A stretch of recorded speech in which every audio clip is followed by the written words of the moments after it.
بسم اللہ الرحمن الرحیم۔ کتاب درہائے حکمت 14 کلمات قصار از نہج البلاغہ۔ ایت اللہ عظمی مکارم شرازی، سید سجاد حیدر صفوی۔ فتنے کے دوران بہترین حکمت عملی۔ امام علی علیہ السلام اپنے حکیمانہ قول میں فرماتے ہیں کہ فتنوں کے دوران ابن اللبون ایک کم عمر اونٹ کی طرح رہو، نہ اس کی پشت پر سواری کی جا سکتی ہے، نہ اس کے تھنوں سے دودھ دوہا جا سکتا ہے۔ فتنہ اور ابن اللبون کی وضاحت۔ فتنہ فتن کا مطلب ہے آگ میں ڈال کر کسی دھات کو خالص بنانا۔ یہ لفظ آزمائش عذاب یا سماجی انتشار کے لیے استعمال ہوتا ہے۔ یہاں فتنہ سے مراد سماجی اور سیاسی شورشیں ہیں۔ ابن اللبون ایسا نر اونٹ جو 2 سال کا ہو، نہ اس کی پشت اتنی مضبوط ہو کہ سواری کے قابل ہو، نہ تھن ہو کہ دودھ دو لیا جا سکے۔ امام علی علیہ السلام کی نصیحت یہ ہے کہ فتنوں اور انتشار کے وقت انسان کو نہ کسی کے فائدے کے لیے استعمال ہونے دینا چاہیے، نہ ہی کسی قسم کی مدد فراہم کرنی چاہیے، خاص طور پر جب دونوں طرف باطل ہو۔ فتنے کے دوران محتاط رویہ۔ فتنوں کے دوران عام طور پر فریقین ایسے افراد کو تلاش کرتے ہیں جو طاقتور یا بااثر ہوں تاکہ ان کی مدد حاصل کی جا سکے۔ امام کی نصیحت یہ ہے کہ فریقین سے دور رہا جائے، کسی بھی قسم کی مدد چاہے مادی ہو یا عملی فراہم نہ کی جائے۔ روایت اور مثالیں۔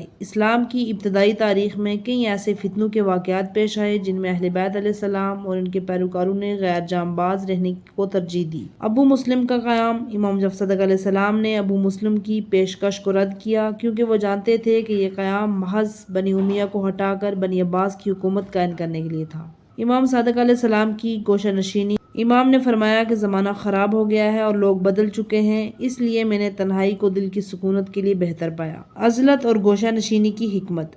بعض حالات میں عزلت اور گوشہ نشینی انسان کے لیے بہتر ہوتی ہے، جیسا کہ حضرت ابراہیم علیہ السلام انہوں نے بت پرستوں سے کنارہ کشی اختیار کی، اصحاب کہف انہوں نے فاسد معاشرے سے دوری اختیار کی۔ اہم نکتہ، امام کا مقصد یہ نہیں کہ باطل کے خلاف حق کی حمایت نہ کی جائے۔ قرآن مجید واضح طور پر کہتا ہے کہ اگر 2 گروہوں میں سے ایک دوسرے پر زیادتی کرے تو ظالم کے خلاف لڑو یہاں تک کہ وہ حق کی طرف لوٹ آئے۔ سورہ حجرات آیت نمبر 9۔